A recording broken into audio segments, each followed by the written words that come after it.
Hello students. तो ninth class के lecture 7 में आपका स्वागत है। तो हम लोग पढ़ रहे थे अध्याय 1 जिसका नाम है संख्या पद्धति। तो यह संख्या पद्धति का बेसिक पार्ट 6 है। इससे पहले बेसिक पार्ट 5 तक कंप्लीट हो गया है। अगर आप लोगों ने उन वीडियोस को नहीं देखा है तो पहले आप लोग उन वीडियोस को देख लीजिए, उसके बाद आप लोग इस वीडियो को देखिए। ठीक है, तो आज की इस वीडियो में हम लोग पढ़ेंगे सह अभाज्य संख्या। ठीक है, तो चलिए हम लोग उसका डेफिनेशन देख लेते हैं और साथ में एग्जाम्पल के द्वारा हम लोग समझ लेंगे। ठीक है, तो चलिए स्टार्ट करते हैं। देखिए स्टूडेंट्स, सह अभाज्य संख्या जिसको अंग्रेजी में हम लोग बोलते हैं को प्राइम नंबर्स। क्या बोलते हैं? को प्राइम नंबर्स। ठीक है, तो देखिए आप लोग इसका डेफिनेशन, ऐसी दो प्राकृत संख्याएं जिनका मसा यानी कि HCF एक हो तो उसे सह अभाज्य संख्या कहते हैं। यानी कि ऐसी दो प्राकृत संख्या है, कितनी प्राकृत संख्या है? दो प्राकृत संख्या है जिनका मसा एक होता है, मसा यानी कि HCF एक होता है, तो उसे हम लोग क्या कहते हैं? सह अभाज्य संख्या कहते हैं। ठीक है, जैसे हम लोग एग्जाम्पल देखें तो देखिए, जैसे एग्जाम्पल ले लेते हैं, जैसे मान लीजिए 9 और 16 जो है, 9 और 16, ठीक है, ये सह अभाज्य संख्या है या नहीं है, इसके बारे में हम लोग कैसे जांच करेंगे? तो ध्यान दीजिए, इन दोनों का हम लोग HCF निकालेंगे। अगर HCF एक आएगा तो हम लोग कहेंगे कि यह दोनों संख्या जो है कैसी है? तो अभाज्य संख्या है, यानी सह अभाज्य संख्या है। ठीक है, देखिए हम लोग इसका HCF किस तरह से निकालते हैं। तो आप लोग जानते हैं कि HCF दो विधियों से निकाला जाता है, एक भाग विधि और दूसरा अभाज्य गुणनखंड विधि द्वारा। ठीक है, तो हम लोग इसे भाग विधि से निकाल कर देखते हैं।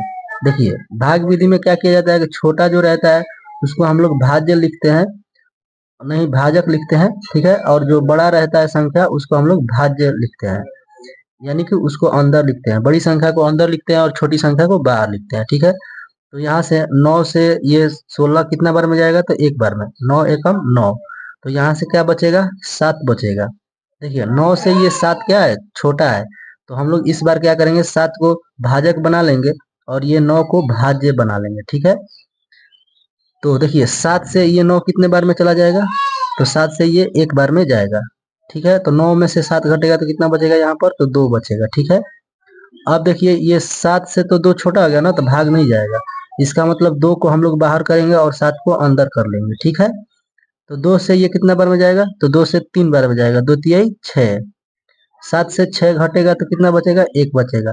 देखिए 2 से तो 1 कम हो गया ना ये, तो हम लोग 1 को बाहर कर देंगे और 2 को अंदर कर लेंगे। ठीक है, तो देखिए 1 से ये 2 कितना बार में जाएगा? 1 से 2 जाएगा 2 बार में। ठीक है, तो देखिए 1 दूनी का कितना हो जाता है? 2 हो जाता है, तो ये 2 से 2 कैंसिल हो जाएगा। ठीक है, तो देखिए जो, यानी कि जिस संख्या से लास्ट में भाग चला जाता है उसी संख्या को हम लोग क्या कहते हैं? मसा कहते हैं। तो हम लोग अगर देखें तो ये किस संख्या से लास्ट में कटकर शून्य आया है? तो 1 से कटकर यहाँ पर शेषफल शून्य आया है, तो हम लोग कहेंगे कि मसा क्या है? तो 1 है। मसा क्या है?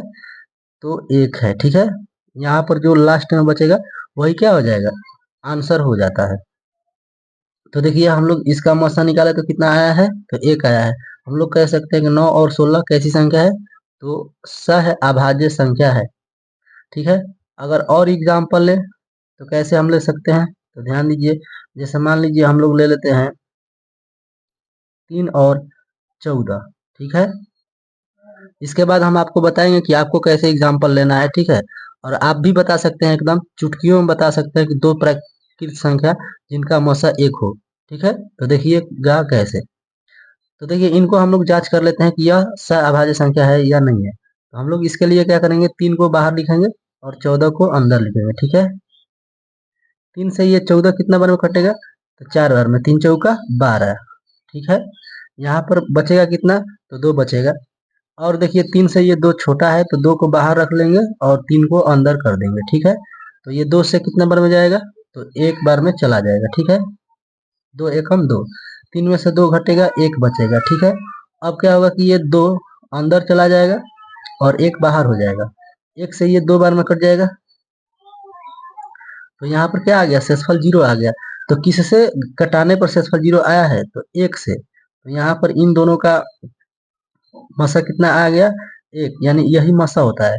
मसा 1 आ गया, तो हम लोग कह सकते हैं कि अतः 3 और 14 कैसी संख्या है दोनों, तो ये जो है सह अभाज्य संख्या है। क्लियर है। तो इसी तरह से आप दो दो संख्याओं को जोड़ा में दे सकते हैं। जैसे दो लगातार प्राकृत संख्या, आप कोई भी दो लगातार प्राकृत संख्या बोलिए और वो दोनों प्राकृत संख्या क्या हो जाती है, सह अभाज्य संख्या हो जाती है। जैसे मान लीजिए 3 और 4, ये दोनों क्या है, प्राकृत संख्या है। आप किसी भी दो लगातार प्राकृत संख्याओं को बोलिए और वो दोनों क्या हो जाती है, तो सह अभाज्य संख्या हो जाती है। और उन दोनों का मसा 1 होता है, इस वजह से क्या हो जाती है, सह अभाज्य संख्या हो जाती है। ठीक है, तो ये आपको याद रखना है और यही था आपका ट्रिक। ठीक है, जैसे मान लीजिए हम 1 और 2 को साथ में लिख लेते हैं, तो 1 और 2 कैसी संख्या है, ये सह अभाज्य संख्या है, क्योंकि इन दोनों का मसा निकालेंगे हम लोग, तो इसका मसा क्या आएगा, 1 आएगा। ठीक है, इसी तरह से हो गया 3 4, इसी तरह से आप कह सकते हैं 4 5, ये भी सह अभाज्य संख्या है। 5 6 कैसी संख्या है, सह अभाज्य संख्या है। तो आप लोग समझ गए। तो स्टूडेंट्स, उम्मीद करते हैं कि आप लोगों को यह वीडियो बहुत ही पसंद आया होगा। अगर वीडियो पसंद आया है तो वीडियो को एक लाइक, एक प्यारा सा कमेंट, और चैनल पर अगर आप नए हैं तो चैनल को सब्सक्राइब कर लीजिएगा, क्योंकि इस चैनल पर इसी तरह की वीडियोस आपको मिलता रहेगा। ठीक है, तो स्टूडेंट्स, इस वीडियो में इतना ही।